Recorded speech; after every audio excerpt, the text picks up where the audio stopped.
2022년 유권자 정치 페스티벌 한국 헌법학회에서 참여하는 이 세션을 진행하도록 하겠습니다. 큰 제목은 권력구조 개헌의 미래지향적 방향입니다. 세 분의 교수님께서 주제 발표를 하시고 6분의 교수님께서 토론을 해주시겠는데, 시작하기에 앞서 해마다 저희들 정치, 선거 분야에 이렇게 시민들이 또 학회에서 참여하여 토론할 수 있는 자리를 만들어준 선거관리위원회 선거연수원 측에 감사를 드립니다. 자, 그러면 먼저 제1주제부터 그냥 바로 시작하겠습니다. 제1주제는 정부 형태 개헌의 방향인데, 전북대의 김정현 교수님께서 발표를 해주시고, 토론은 홍익대학교의 음선필 교수님과 장철준 교수님께서 해주시겠습니다. 시간은 발표는 30분이고 토론은 각자 10분인데, 이렇게 두 분 토론자께서 토론하고 나시면 또 플로어에 계신 분들 다른 질문이나 토론하실 내용이 있으면 그 후에 받도록 하겠습니다. 그러면 김정현 교수님께 마이크를 넘기겠습니다. 안녕하십니까. 발제를 맡은 전북대학교의 김정현입니다. 오늘 이렇게 귀중한 자리에서 발제의 기회를 주신 선거관리위원회 선거연수원과 헌법학회 측에 감사를 드립니다. 제가 존경하면서도 좋아하는 세 분을 한꺼번에 이렇게 사회자와 토론자로 모시는 경우가 참 흔치는 않을 것 같은데요. 그래서 더 긴장이 됩니다. 오늘 저는 5년 단임 대통령제의 명암과 정부 형태 개헌의 방향이라는 주제로 발표를 하고자 합니다. 결론부터 말씀을 드리자면은 87년 헌법의 5년 단임 대통령제는 대한민국이 지금까지 발전하는 데 있어서 많은 기여를 했지만 이젠 생명을 다해가고 있다. 그래서 개헌이 필요하다입니다. 1987년 이후에 개헌에 대한 논의는 지속적으로 있어 왔습니다.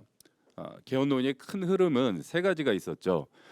우선 정치공학적 차원에서 이루어진 경우인데, 3당 합당 당시의 세 당이 내각제 개헌 합의 각서를 작성했던 경우, 그리고 1997년 대통령 선거를 앞두고 이른바 DJP 연합 결성 당시 했던 내각제 개헌 약속이었었습니다.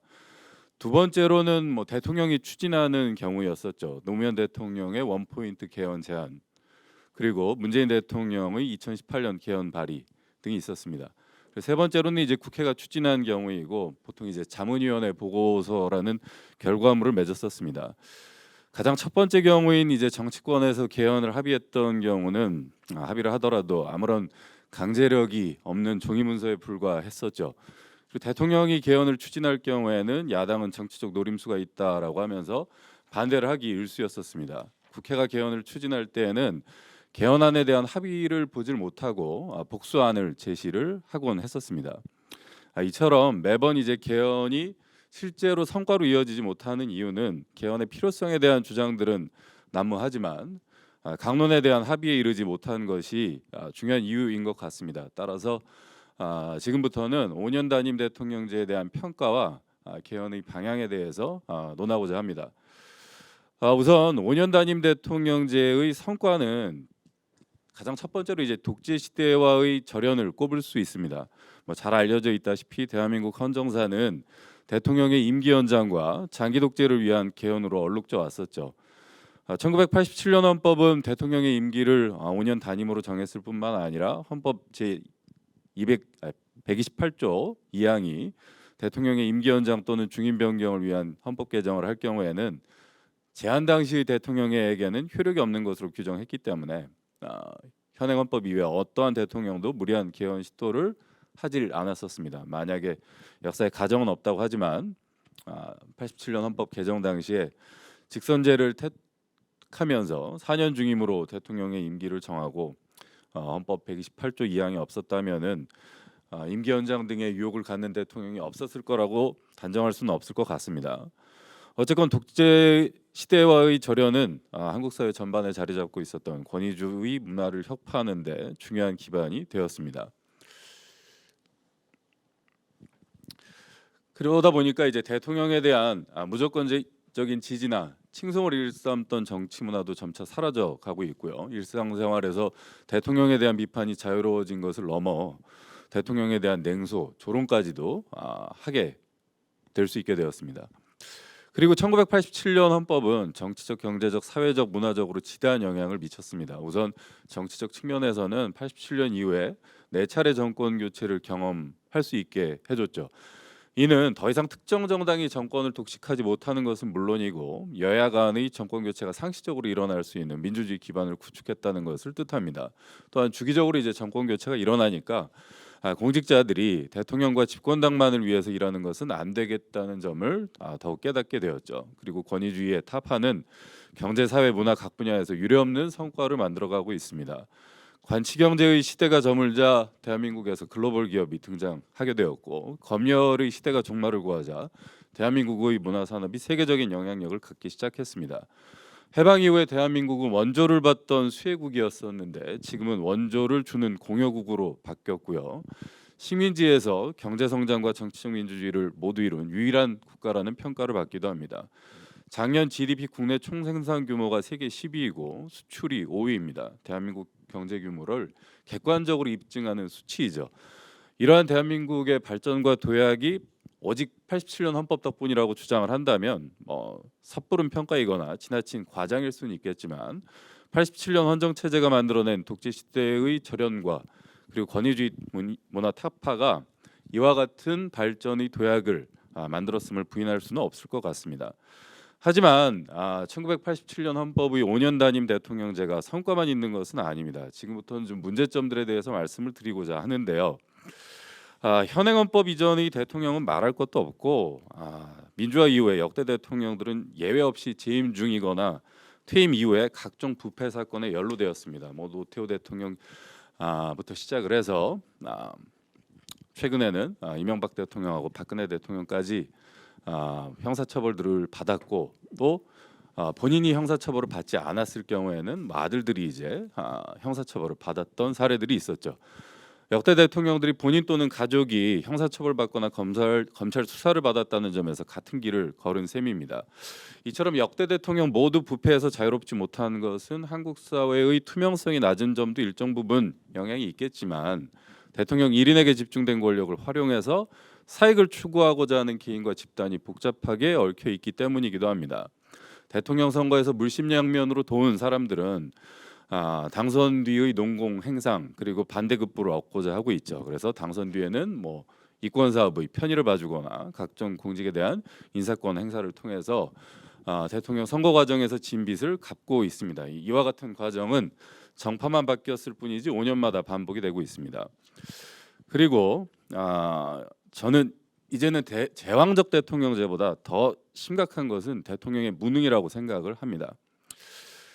갈수록 사회 구조가 세분화하고 복잡해지는 현실을 고려를 할 때 대통령이 모든 국정의 상황을 면밀하게 파악하는 것은 현실적으로 불가능하죠. 그러다 보니까 이제 이렇게 상황이 바뀌었는데 대통령 1인에게 집중된 권한은 막강하고 또 대통령은 모든 걸 이제 자기가 하고 싶어하는 특성을 갖고 있습니다. 냉정하게 평가했을 때 2002년 이후의 대통령들의 공통적 특징은 뚜렷한 업적이 지금 없죠. 지지자들도 그 점을 인정을 합니다. 이거는 대통령 개인의 자질과 리더십 탓도 있지만 갈수록 이 다원화된 사회에서 대통령의 능력이 사회 전반에 미치는데 한계가 있다는 점을 인식을 해야 하는데 그러지 못하다는 점이 결정적 요인이라고 봅니다. 1인 지배 체제에서 권력자들은 오만과 독선에 빠지는 속성이 있죠. 집권 1, 2년 차에는 대통령들이 의욕적으로 적극적으로 일을 하고 싶어 하지만 1인에게 요구되는 막중한 정치적 행정적 부담들은 결국 대통령들을 지치게 만들기도 합니다. 결국 국정 운영의 동력을 상실하죠. 또한 임기 내 중요한 업적을 남기고 싶어하는 조급증이 5년짜리 단기 정책과 사업만 남발하게 만듭니다. 5년 내에 완성하기 위해서 속전속결로 결정을 하고 추진하다 보니 완성도가 떨어지는 것이죠. 한편 정권이 바뀌면 언제 뒤집힐지 모른다는 의구심 때문에 집행자들은 적극적으로 추진하지 않는 경우도 있습니다. 이와 반대로 논란이 심한 정책의 경우에는 시행 시기를 아예 다음 정권으로 미루는 경우들도 많습니다. 또한 부담을 느낀 차기 정권은 전임자가 결정한 정책이라는 이유로 방임을 하기도 하죠. 전임 대통령이 적극적으로 추진했던 프로젝트는 인기 없는 전임자의 흔적을 지우기 위해 중단되기도 합니다. 결국 정책의 연속성이 사라지는 것이죠. 국가의 대사가 5년 단위로만 결정이 되고 집행이 되고 있습니다. 그래서 장기적인 관점에서 긴 호흡을 갖고 정책을 설계하고 추진하지 못하고 있는 것이죠. 그래서 국민들은 대통령이 아무것도 바꾸지 못하고 아무것도 이루지 못했다라고 비판하고 또 무능하다고 생각을 하게 됩니다. 그러다 보니까 대통령들이 무능하다는 뿌리 깊은 관념이 형성되고 있는 것이죠. 결국 최종적인 피해자는 국민인 셈입니다. 그리고 선거 주기의 문제를 좀 말씀을 드리고 싶은데요. 현행 헌법의 선거 주기는 5년 대통령과 4년 국회의원으로 결합이 되면서 네 가지 유형으로 분류를 할 수가 있습니다. 그래서 이제 A, B, C, D 유형에 대해서는 제가 설명을 드렸는데요. 발제문에 요약해서 말씀을 드리자면은 이 현행 선거 주기의 가장 큰 문제점은 선거 주기에 따라서 대통령의 정치적 입장이 큰 차이가 발생한다는 점입니다. 임기 초반의 의원 선거를 맞는 대통령도 있고 임기 중반의 의원 선거를 맞이하는 대통령이 있죠. 가령 뭐 이명박 대통령 같은 경우에는 2007년 12월에 당선이 되고 2008년 4월에 총선을 했기 때문에 집권당이 승리를 할 수 있었고 그래서 다수당 지지를 얻은 상태에서 집권 4년을 보냈습니다. 그리고 마지막 임기 마지막 가까웠을 때 1년 남기고 있었던 총선에서는 차기 대선 주자를 전면에 내세워서 그 선거에서도 승리를 할 수가 있었죠. 근데 이제 임기 중반의 의원 선거를 맞이하는 대통령 같은 경우에는 임기 중반 선거에서 여당이 불리한 것이 사실입니다. 게다가 전임자 때 의원 구도를 그대로 물려받기 때문에 가령 예를 들어서 뭐 김대중 대통령, 문재인 대통령, 윤석열 대통령 같은 경우에는 임기 시작일 때 여소야대로 출발을 했죠. 뭐 문재인 대통령 같은 경우에는 임기 중반 선거에서 졌기 때문에 여소야대 상황을 여대 야소로 바꿨지만 이 유형에 해당하는 대통령들 같은 경우 만약에 중간 선거에서 질 경우 임기 내내 여소야대 전국에 직면하게 됩니다. 즉 대통령에 따라서 이 선거 유형이 주기의 유형이 달라지다 보니까 이 점이 이제 자신들이 일을 하는데 어떤 대통령은 유리한 면이 있고 어떤 대통령은 불리하다는 문제점이 있습니다. 그리고 현재 대한민국 정치가 갈등을 극대화하는 방향으로 치닫는 결정적 이유는 대통령제 특유의 권력 독점에 기인한다고 봅니다. 대통령 선거에서 패배한 야당 소속 의원들은 상실감을 크게 갖죠. 상대당 대통령의 임기 동안 얻을 수 있는 것이 제한적이라고 여기는 야당 의원들은 정부와 여당의 실책만을 기다립니다. 대정부 투쟁을 통한 선명성 강화만이 지지층을 결집시켜서 다음번 선거에서 본인 공천 그리고 의원직 당선을 보장한다고 판단하는 경향이 있습니다. 그래서 협치보다는 투쟁, 협상보다는 반대가 살 길이라고 보게 되죠. 반대로 대통령 선거에서 승리한 정당 소속 의원들은 승리감에 도취되어서 자신들이 받은 국민의 지지를 영구적이라고 오판하기도 합니다. 그래서 야당을 누르고자 하죠. 힘의 정치만이 남습니다. 선거 승리를 위해 수단 방법을 가리지 않고 갈등의 정치를 극대화해서 표를 얻고자 하는 겁니다. 그러다 보니까 네거티브 공세 수위도 갈수록 강해지죠. 그리고 정치권이 사회 갈등을 정치 갈등으로 만들고 있습니다. 정치 갈등으로 만들어서 표를 더 얻고자 하는 것이죠. 이 갈등이 사회적 갈등으로만 남으면 그냥 서로 간의 대립, 그냥 싫어하는 정도로만 남지만 정치적 갈등으로 확장이 되면 어떤 문제가 있냐면은 투표라는 무기를 갖고 있다고 판단해서 상대방과의 대결 구도를 상정을 하게 됩니다. 그리고 상대 진영을 이기려고 하고 선거 결과에 따라 승리감을 느끼기도 하고 패배감을 느끼기도 합니다. 그러다 보니까 사회 통합이 요원해지고 사회 갈등들이 점차 정치 갈등으로 바뀌고 있죠. 지난 20대 대통령 선거는 한국에서 갈등의 정치가 얼마나 심각한 수준에 이르렀는지를 잘 보여주고 있습니다. 사회 갈등이 정치 갈등으로 확대되는 것도 잘 보여줬죠. 그동안은 이제 사회 갈등이 정치 갈등으로 바뀐 대표적인 경우가 이제 지역 갈등이었었는데 이제는 성별 갈등, 세대 갈등이 이제 정치 갈등으로 바뀌고 있습니다. 2010년대 후반에 접어들면서 성별 갈등이 더욱 극심해졌죠. 예전에는 이제 온라인상에서만의 갈등이라고 생각했었는데 이제는 오프라인으로 바뀌게 되었습니다. 이는 이제 인구 구조 및 경제 문제와 밀접한 연관성이 있습니다. 고령화와 베이비붐 세대가 전체 인구에서 차지하는 높은 비중으로 인해서 한국 사회에서는 거의 대부분의 조직이 마른 목골에서 역삼각형으로 바뀌었습니다. 그러다 보니까 취업 시장에 신규 진입이 어려워지게 되었죠. 이는 이제 성별 갈등으로 이어지고 있습니다. 또 성별 갈등 자체가 세대 갈등으로도 이어지기도 해요. 성차별은 기성세대 남성들이 만든 구조적 문제인데 그 책임과 비판을 왜 젊은 남성들이 감내해야 하냐? 이건 너무 가혹하다라는 논리가 20대 남성들의 기성세대 남성에 대한 반발 근거가 되고 있습니다. 이러한 성별 갈등과 별개로도 세대 갈등 자체가 심해지고 있죠. 이는 이제 경제 문제와 맞물리면서 점점 갈등의 정도가 심해지고 있는데 이를 정치권에서는 정치 갈등으로 더 확장을 시키고 있습니다. 그래서 표를 얻기 위한 정치 전략으로 갈등을 이제 사용을 하고 있죠. 또한 미디어 환경이 급변을 하면서 갈등의 정치가 점점 더 심각해지고 있습니다. 지난 대통령 선거 과정에서 양당이 상대 후보에 대한 네거티브 공세를 벌였던 것은 어떤 때보다 더 심각해졌고 이번에는 양당 대통령 후보에 대한 배우자에 대해서까지 네거티브 공세를 심각하게 해서 양당 후보의 배우자들이 공식 선거 운동 과정에서 사라지는 현상까지 발생을 했습니다. 양 후보가 내세운 정책에 대한 깊은 토론, 건전한 비판 이런 것들은 사라지고 후보자와 가족에 대한 혐오만 가중시키고 있는 것이죠. 네거티브 공세는 1차적으로는 이제 양당 정당의 공식적인 논평으로 이제 이루어지지만 그 다음에는 이제 우호적인 신문, 방송, 인터넷 매체 등이 이제 무차별적으로 보도를 하면은 각종 SNS와 유튜브가 확대 재생산을 하는 경향이 있습니다. 근데 이제 유튜버들 같은 경우에는 검증이 어렵거나 허위인 사실조차도 서슴지 않고 퍼뜨리면서 선거를 더욱 혼탁하게 만들고 있죠. 과거와 비교할 수 없을 정도로 표현의 자유를 누린다는 점은 굉장히 긍정적이지만 한편으로는 폐해도 만만치가 않습니다. 유튜브 특유의 알고리즘 같은 경우에는 유사한 게시물을 반복해서 보여주는 특성이 있는데 이는 확증 편향을 강화시키고 심할 경우에는 자신만의 편견에 빠져 나 혼자만의 세계를 구축하는 이른바 이제 필터 버블에 빠질 수도 있습니다. 현재 유튜브에 개설된 뉴스 정치 채널은 한 500개 이상에 이른다고 하는데 전통적인 언론 매체가 운영하는 정치 채널하고 개인이 운영하는 채널하고 일정 수준 영향력을 가지면은 구독자 수나 시청자 수가 큰 차이가 없다고 합니다. 즉 유튜브에서는 전통적인 언론 매체의 영향력이 과거와 같지 않고 한편으로는 객관성과 정확성을 갖추지 못한 뉴스 채널, 정치 채널이 주류가 되고 있다는 것을 보여주기도 하죠. 이러한 채널들의 문제점은 상대 진영에 대한 혐오를 가중시키고 증오의 정치를 확산시키고 있습니다. 한국 사회의 담론 수준이 심각하게 저하되고 있고 사회를 혼돈 속으로 몰아가고 있는 것이죠. 자, 지금부터는 이제 개헌의 방향에 대해서 말씀을 드리고자 합니다.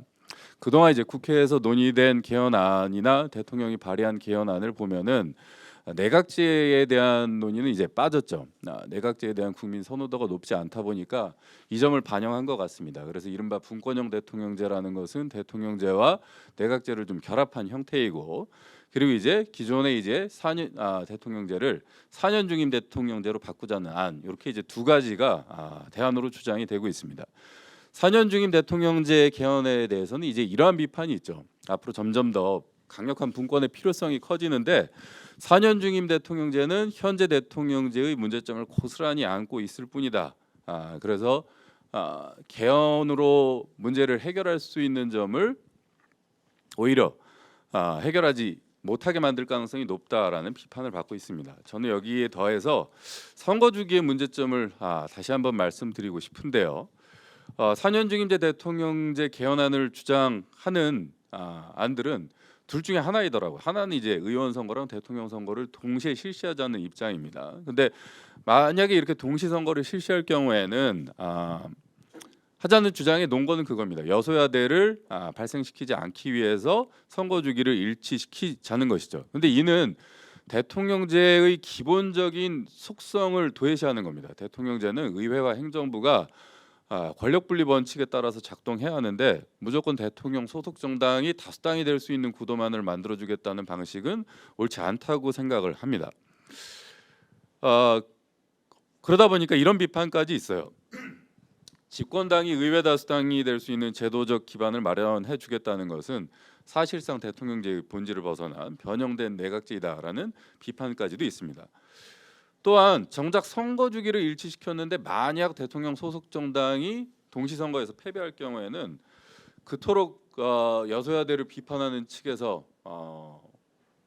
지적하는 여소야대 상황에 놓여지게 되는 것이고, 이 문제를 어떻게 해결할지에 대해서는 전혀 대답을 주고 있지 못하죠.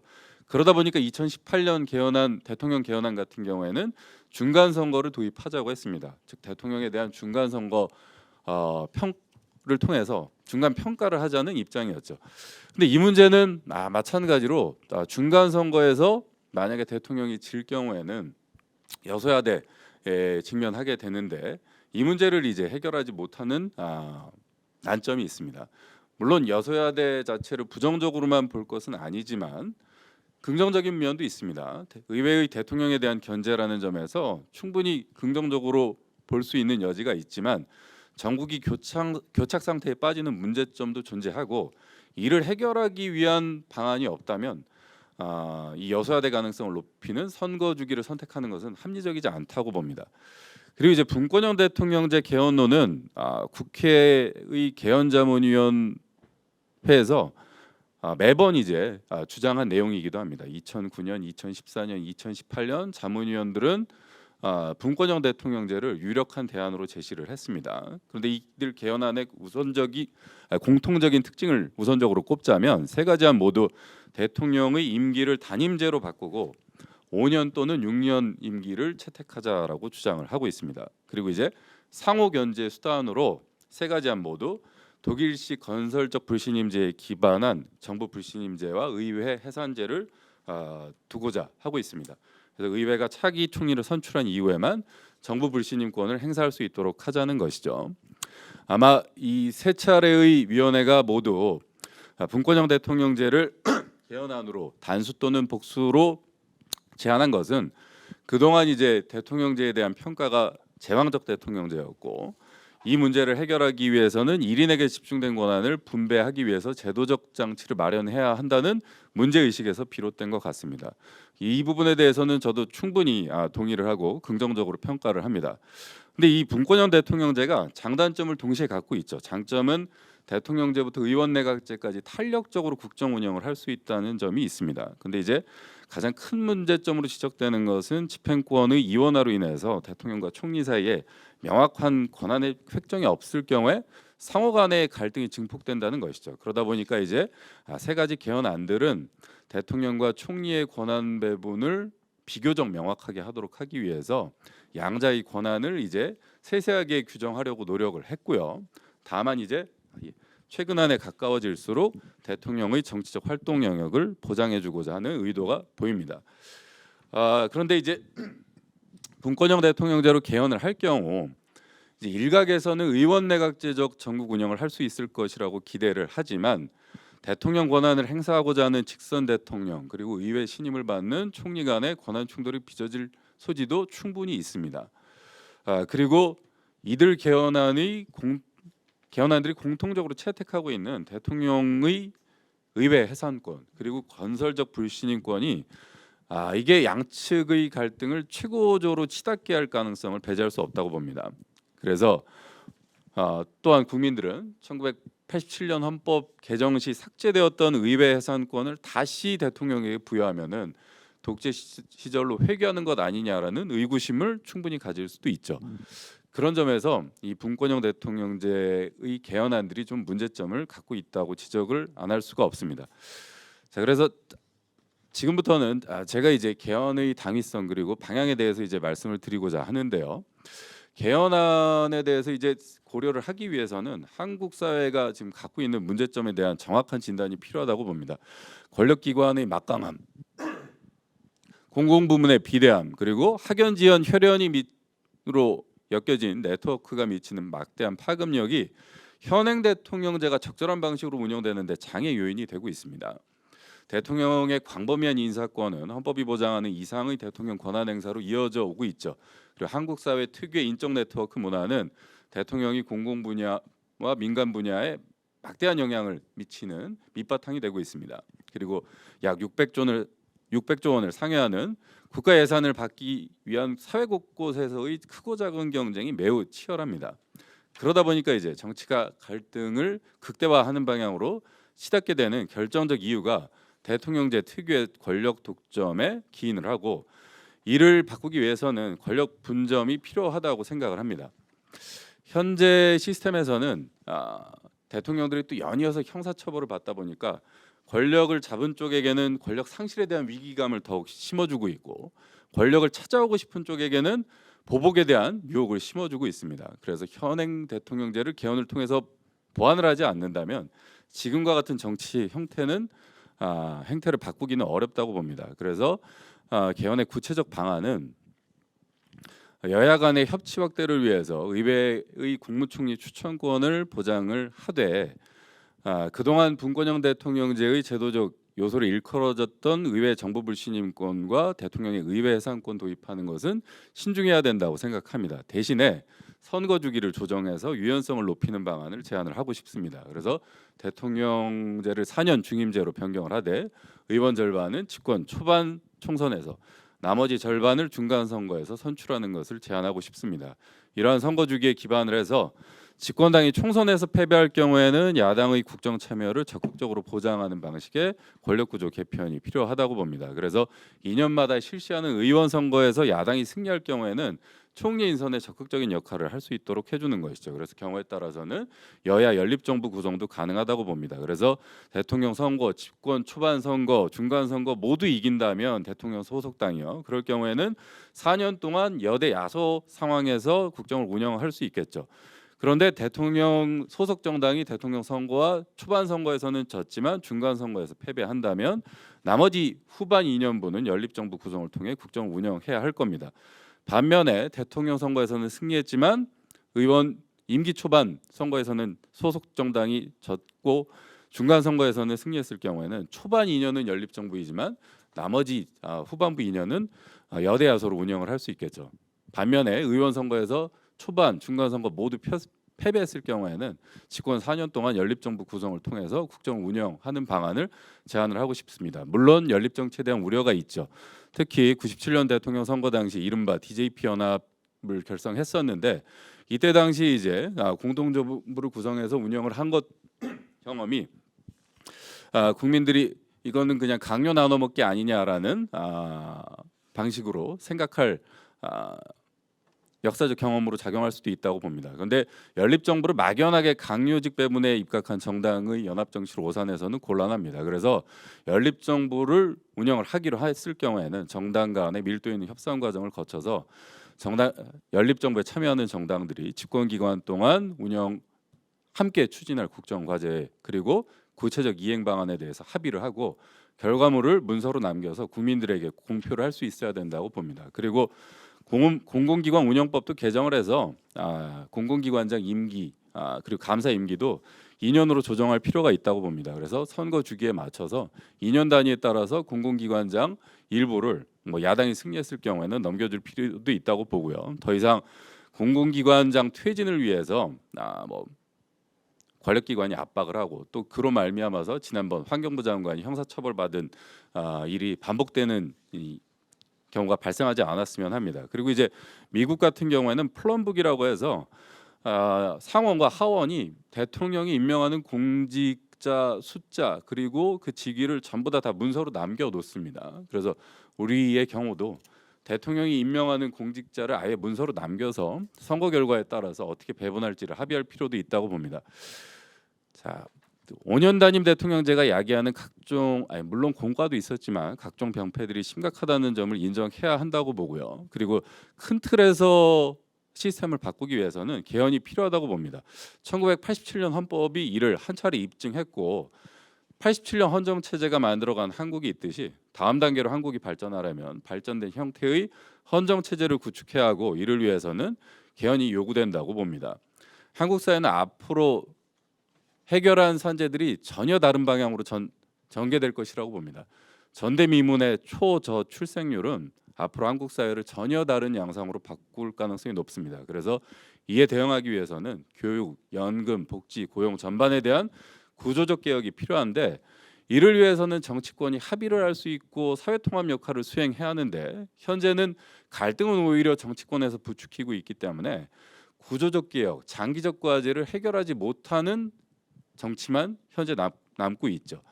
이제는 갈등을 봉합하고 함께 미래를 고민하는 시스템을 만들어가야 한다고 봅니다. 각 세대에 맞는 과제가 있고 이를 해결하기 위한 제도가 뒷받침되어야 한다고 봅니다.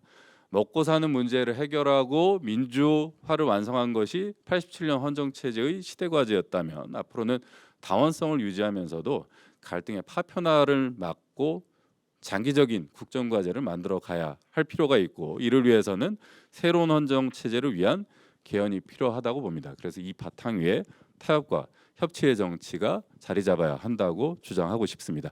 예, 이상입니다. 예. 그 헌법 현실 내지는 정치 현실에 비추어서 우리 현행 5년 단임제 대통령제가 이제 뭐 생명을 다했다. 그래서 뭐 4년으로 바꾸든지 아니면 뭐 주기 뭐 국회의원 선거를 뭐 반씩 뽑는 뭐 이런 다양한 방식을 주장을 하셨는데 이에 대해서는 우선 음선필 교수님의 의견을 한번 들어보도록 하겠습니다. 예, 방금 소개받은 음선필입니다. 일단 좋은 발제 감사 말씀드립니다. 일단 우리 그 김정현 교수님 말씀하신 것처럼 우리 87년 헌법에서 가지고 있던 이 특히 정부 형태 문제점에 대한 진단 대체로 다 공감합니다. 아마 대부분 우리 국민들이 피부로 느꼈던 내용일 것 같기도 하고요. 특히 그 대안으로 나왔던 이원적 뭐 우리 집행부제 또는 분권형 대통령제 또 그런 위험성도 지적해 준 것에 공감을 합니다. 아시다시피 정치라고 하는 것은 투쟁과 통합 두 가지 양면성을 가지고 있습니다. 그래서 이 투쟁을 통합으로 이끌어내는 게 대단한 정치력에 기대하는 바고요. 또 헌법은 그것을 가능하도록 또 정치 권력 구조를 만들어야 된다고 봅니다. 그래서 정치 권력 구조는 정치 현상에서 나타날 수 있는 투쟁적인 많은 요소들을 이 통합으로 이끌어낼 수 있는, 그래서 정치 권력 구조는 당연히 견제와 균형으로 이루어져야 된다는 걸 알게 됩니다. 이제 그래서 한 가지 이제 먼저 제가 드리고 싶은 말씀 하나는 지금 계속 우리 헌법에 나타난 문제점 이야기할 때 정부 형태를 이야기합니다만은 사실 저는 정부 형태를 넘어서 정치 권력 구조를 재구성할 필요 있다고 저는 생각을 합니다. 왜냐하면은 우리 국민들이 87년 헌법에 대해 계속 가지고 있는 불만들이 대통령에 관한 문제, 뭐 대통령 개인의 문제일 수도 있고 대통령의 국정 수행 능력이나 의지의 문제에 관한 비판도 불만도 있었고요. 그것만 아니라 또 국회에 대한 불만 또 못지 않습니다. 그리고 또 하나 중요한 것은 국회와 또 대통령만이 아니라 그다음에 그걸 뒷받침해 줄 수 있는 선거제도, 정당제도 문제점도 심각합니다.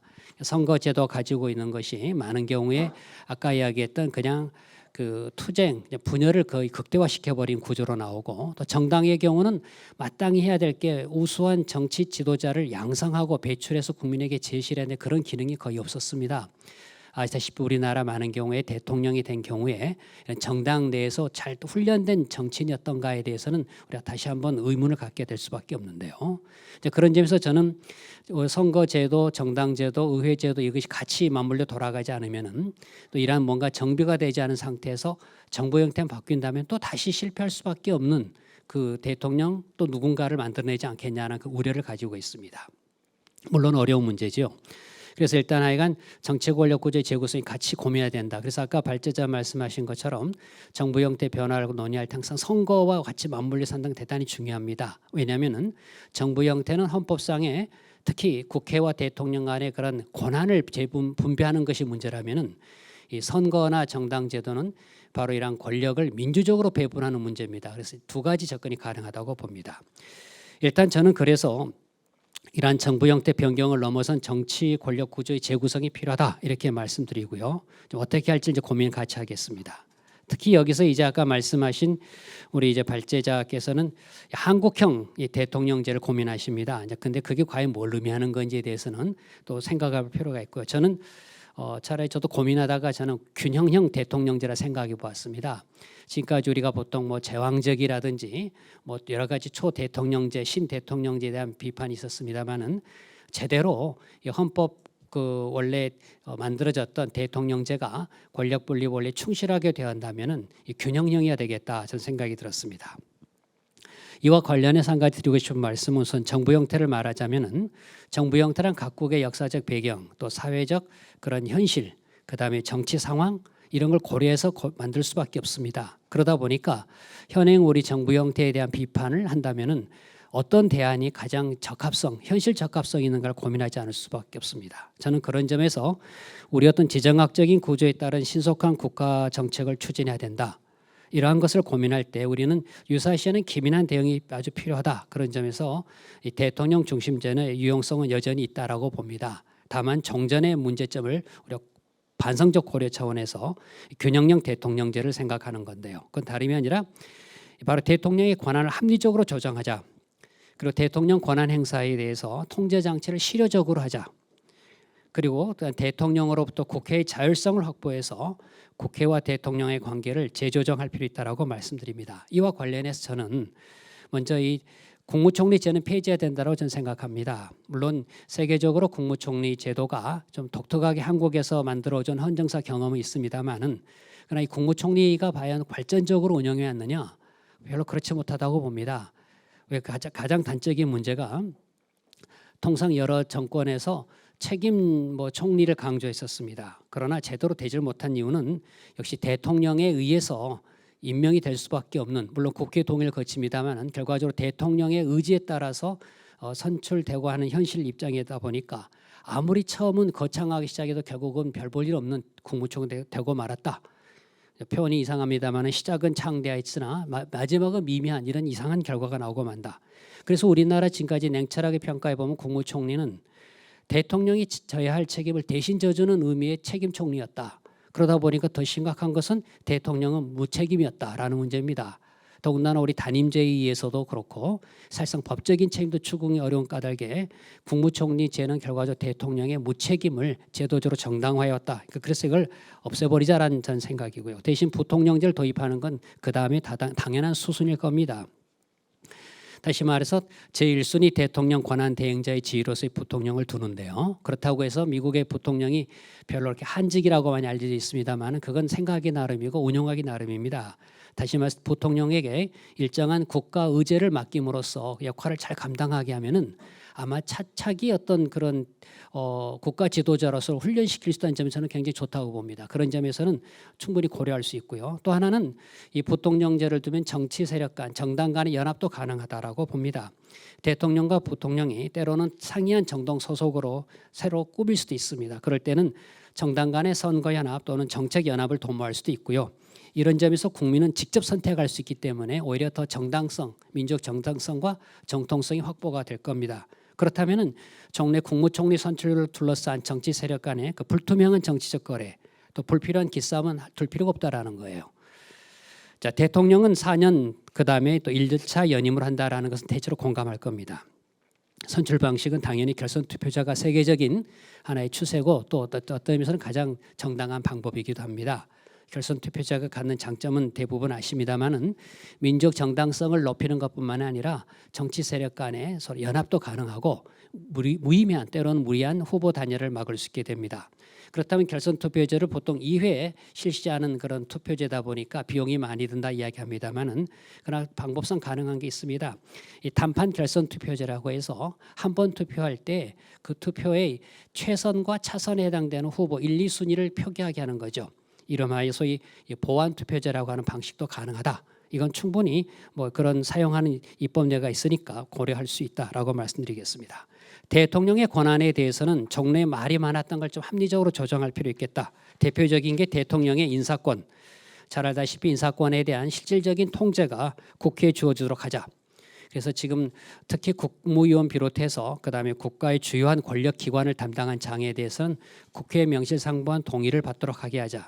미국이 그런 것처럼 특히 또 사법부에 대해서 굉장히 중요한 문제가 아무리 사법부 권력을 중립성, 정치적 독립이라고 이야기하지만 인적으로 연결돼 버리면 안 된다는 걸 다 경험한 바가 있습니다. 그래서 우리 대법원과 헌재의 구성을 대통령 권한을 형식화하자라는 겁니다. 다시 말해서 이 대법원장, 대법관, 또 헌재소장, 헌법재판소 재판관을 어떤 식으로 하냐면 인사자문위원회 최청을 받아서 국회 동의로도 대통령 임명하게 하는 거죠. 여기서 이제 인사자문위를 해나갈 때는 구성원이 중요한데 법조 동업자들과 그다음에 언론, 경제 등 외부자로 구성된 그런 자문위원, 인사자문을 두는 게 필요합니다. 왜냐? 사법부 구성원들은 이 동업자들 간에 잘합니다. 그들의 장단점을 그러기 때문에 법조 직역의 특성상 그런 내부자의 견제도 효과적이라는 점. 그래서 동업자들에 대한 참여하는 검증 절차는 상당히 유효할 거다라는 걸 말씀드립니다. 그 외에 사명권의 행사라든지 그 외의 권한 행사를 보다 정교하게 할 필요 있고 특히 청와대 정부와 같이 이렇게 불렸던 것처럼 대통령 주위의 그런 참모진에 의한 국정 중심이 아니라 정말 국무회의 헌법에 나와 있는 대로 제대로 하도록 이걸 좀 더 실제로 해나갈 필요 있다는 걸 말씀드리겠습니다. 시간 관계상 또 중요한 건 몇 가지 말씀드리면 저는 국회의를 양원제를 좀 필요하다고 봅니다.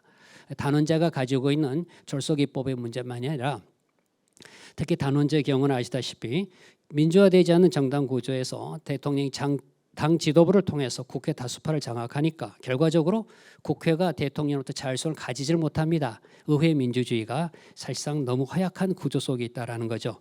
그런 점에서도 양원제가 필요하다는 것만 말씀드리겠습니다.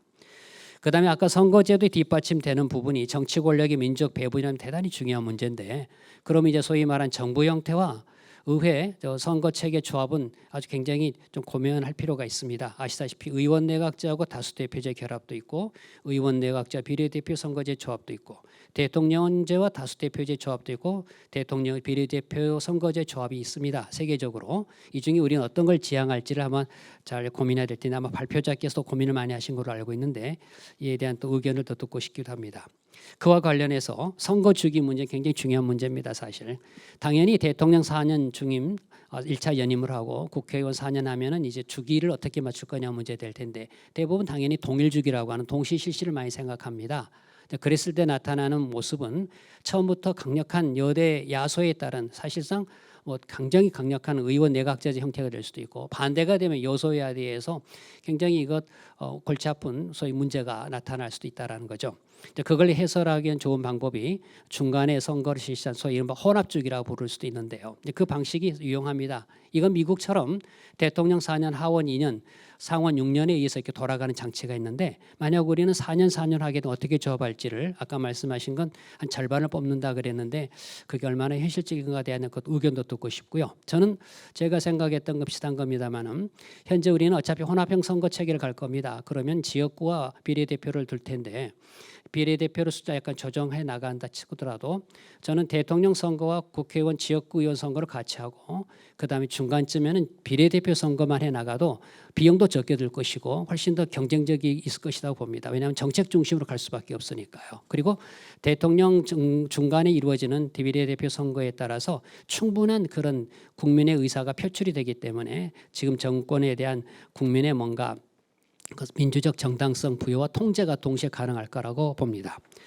결론적으로 말씀드리고 싶은 건 크게 이 권력 구조 특히 개정에 대해서는 저는 중요한 게 세 가지라고 보는데요. 하나는 민족 대표성을 더 높이는 것과 절차적 정당성을 더 높이는 것, 그다음에 책임 정치를 가능하게 하는 것이 되어야 한다. 지금까지 보면은 민주적 대표성의 문제가 있었고 절차적 정당성, 다시 권력 행사에 대한 절차가 분화가 잘 되질 않았습니다.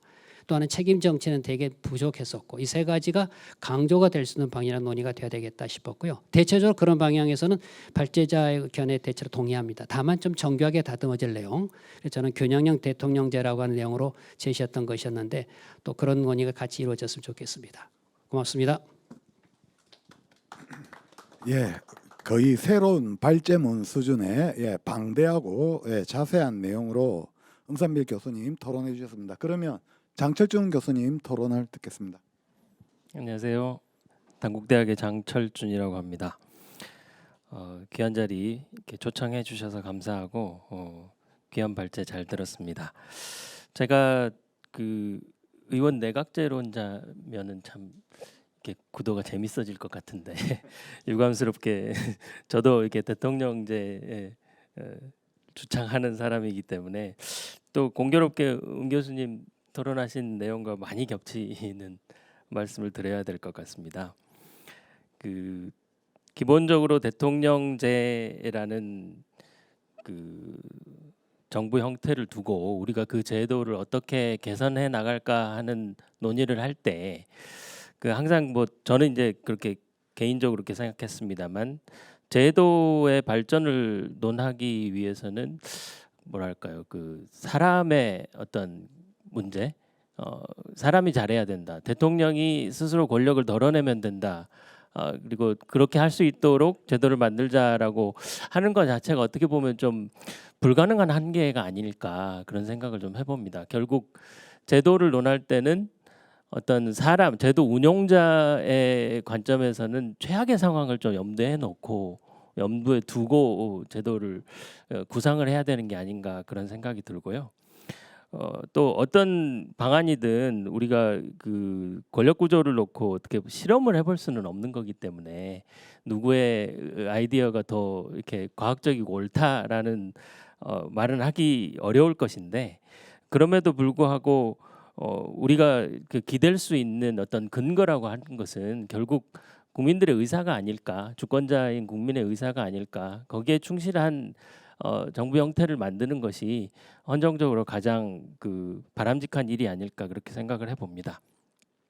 그런 의미에서 우리 대통령제의 좀 발전 방향을 논할 때 항상 우리는 그 대통령 선거하고 그 대통령 임기 이것을 어떻게 해야 될 것인가만 놓고 이야기하는 경향이 있습니다. 그래서 방금 이제 교수님 토론이 상당히 좀 의미가 있다고 생각하는 게 저는 결국 대통령을 만드는 것은 대통령 자신이 아니라 그걸 견제하는 의회 권력이다라고 생각이 들어서요.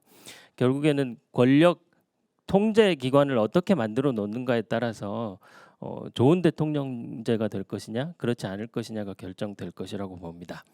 즉 제왕적 대통령과 분권을 만들기 위해서 대통령 권한을 덜어내는 대통령제를 만들자라는 것은 애초에 좀 불가능한 논의가 될 것이라고 생각하고요. 그 이유는 국민의 주권자가 어떤 한 사람이라는 대통령에게 권력을 집중해 주는 제도 자체의 본질에 따른다면 결국 그 대통령은 모든 권한을 가질 수밖에 없는 것이고 그런 한계 위에서 우리가 바라봐야 될 것은 그 권한을 어떻게 효과적으로 견제할 건가 이거 여기에 집중하는 게 오히려 더 낫지 않을까 생각이 듭니다. 그래서 결국 중요한 것은 말씀드렸던 대로 상시적으로 주권자의 의사가 반영될 수 있는 그런 견제 체제를 만드는 게 좋겠다라는 생각에서 저는 대통령제 논할 때 오히려 의회 권력에 더 좀 중점을 두고 바라봐야 되지 않을까 그런 생각을 합니다.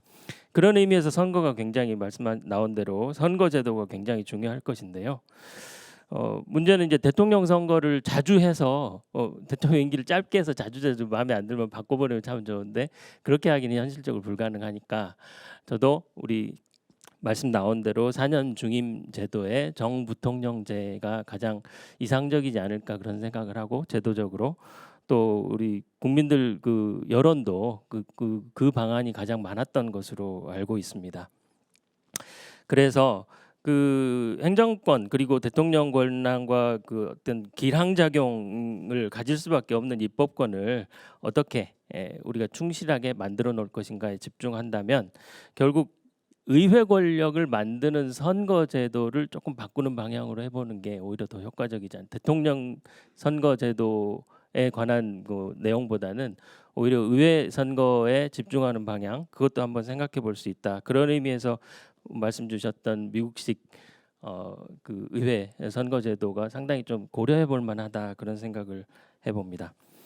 그래서 그 제도를 어떻게 바꾸든 간에 대통령의 능력이나 의지에 달린 문제는 아니라고 저는 생각을 하고 그 최악의 상황을 전제해 본다면 결국 대통령 지위하고 의회 대표 형태를 동시에 바꿀 수 있는 체제 그 방향으로 이 논의가 진행돼야 될 것 같고 그런 의미에서 정부통령제 4년 중임을 우리가 추구한다면 의회 대표 형태가 같이 연동되어서 바뀔 수 있는 방향으로 우리 발제자 선생님께서 선거 주기 말씀하셨는데 이것도 굉장히 중요한 문제라고 생각하고요. 그런 의미에서 저는 우리 말씀 나왔던 대로 양원제하고 그 의원 임기 조정이 필요하다고 생각합니다. 그런 의미에서 미국 대통령제를 살펴볼 수밖에 없는데요.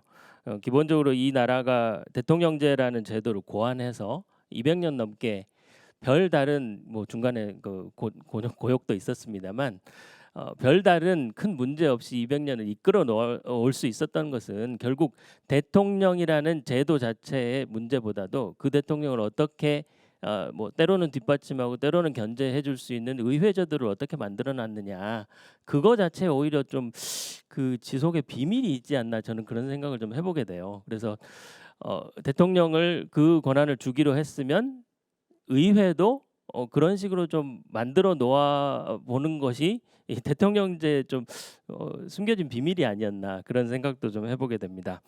그런 의미에서 그 제도 자체, 의회 제도 자체에 좀 장점이 있는 것 같다는 생각이 들어서 양원제를 좀 심각하게 고려해 보게 되는데요. 그런 의미에서 다수대표를 기본으로 하는, 그래서 우리 뭐 2025 때 해봤던 대로 민의원, 참의원 이런 식으로 뭐 상하 의원을 나눈다면 일단 지역 대표의 민의원을 두고 하원을 두고 그 주민 대표의 그 하원을 두고 좀 지역을 대표로 할 수 있는 뭐 미국처럼 우리가 주가 있는 것은 아니니까 지역, 우리의 지역을 나눠서, 특히 이제 또 지방분권이 또 앞으로 또 중요한 문제이기도 하니까 지방 대표, 지역 대표라고 할 수 있는 어떤 상원에 해당되는 그런 의원을 두든지, 아니면 제 생각에는 요즘 좀 우리 새로운 문제로 떠오르고 있는 세대 대표, 이것도 한번 고려해 볼 수 있다고 생각합니다. 세대 대표를 상원에 놓아서 그들로 하여금 좀 그 대표, 이 의회의 대표를 중첩적으로 두는 것, 이것이 굉장히 중요하다고 생각하는데요. 그건 이제 국민의 주권자인 국민의 의사가 얼마나 더 그 효과적으로 대표될 수 있는가를 하는 것이기 때문에, 그냥 한 번에 대표되는 것보다는 상원으로 한 번 대표되고 하원으로 한 번 대표될 수 있는 그 두 번의 대표의 기회를 줄 수 있는 것도 상당히 장점이 될 수 있을 것 같고, 또 상원의 임기는 좀 상대적으로 한 6년 정도로 둔다면 그 중간에 이제 한 3분의 1씩 미국처럼 그렇게 교체 주기를 좀 달리 두어서, 그렇게 둔다면 아까 우리 발제자 선생님께서 말했던 선거 주기와 어떤 그 대통령 권력과의 불균형 문제, 여소야대 이런 문제를 효과적으로 빨리빨리 해결할 수 있는 방안이 될 수 있지 않을까, 그런 생각이 해보고, 또 하원에 해당하는 그 대표들, 미니의원이라고 부를 수 있는 대표는 임기를 좀 짧게 해서 2년 정도에 한 번씩 금방금방 바꿀 수 있도록 하면 국민의 의사가 조금 더 신속하게 반영될 수 있지 않을까. 그래서 의회에게 실질적인 견제의 권한을 부여하는 대신에 그들을 빨리빨리 바꾸고 국민의 의사대로 좀 신속하게 교체할 수 있는 시스템을 둔다면 국민들이 그 원하는 방향대로 대통령을 견제하는데 힘을 받을 수 있지 않을까. 그렇게 의회를 사용할 수 있지 않을까. 또 의회 내부에서도 정당을 초월해서 의회 내부에서도 서로의 또 다른 방향의 통제가 또 이루어질 수 있기 때문에, 그런 견제를 우리가 또 주권자의 입장에서 이용할 수도 있는 것이기 때문에, 그런 차원에서 생각해 본다면 정부통령제, 대통령 사념 준임과 의회 내부의 양원제, 그리고 임기를 그 미국 헌법에 나와 있는 그 방법대로 한번 해보는 것도, 우리가 그 좀 우리의 고유한 헌정사를 좀 반영한 우리의 헌법이라고 저는 받아들이기는 합니다만, 오히려 대통령제 성공은 이러한 그 좀 균형적인 권력 균형의 관점에서 그 실질적으로 통제할 수 있는 의회에 힘을 실어주는 데 비밀이 있지 않았을까, 그런 차원에서 한번 제안을 드려봤습니다. 예, 이상 마치겠습니다. 감사합니다. 예, 은선필 교수님께서 좀 자세하게 길게 하셔서 장철준 교수는 좀 짧게 할 것 같아. 이래서 사회자가 의외로 좀 멘트를 많이 해야지 이래 허황된 꿈을 여지없이 깨주셔서 깨주신 장철준 교수님의 멘트를 듣고 저도 다른 거 다 생략하고 그냥 이왕 한마디 언급해야 되니까 여기 메모했던 거는 다 없애고 그냥 하며, 이왕이면 양원제 한다면 요즘 뭐 일부 쪽에서 의논 넣는시 고대 그리스의 민주주의 원형으로 가자. 뭐 우리가 안 하는 것도 아니고 배심 재판 또 하는데, 이왕 양원제로 할 거면 상원이나 하원 중에 하나는 우리처럼 좁은데 뭐 지역 대표 뭐 이런 거 없이 하나는 추첨제로 한번 뽑는 것도 어떨까?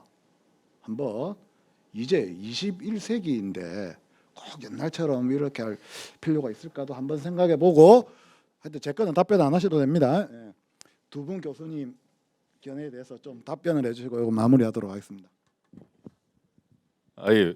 워낙 두 분 토론해주신 교수님들께서 그 발제 수준의 토론을 해주셔가지고 너무 감사할 따름입니다. 제가 미처 놓쳤던 거라든지 아니면은 앞으로 제가 좀 논문으로 확장하는 데 있어서 좀 담아야 할 부분들까지도 잘 지적을 해주셔가지고 너무 감사드리고요.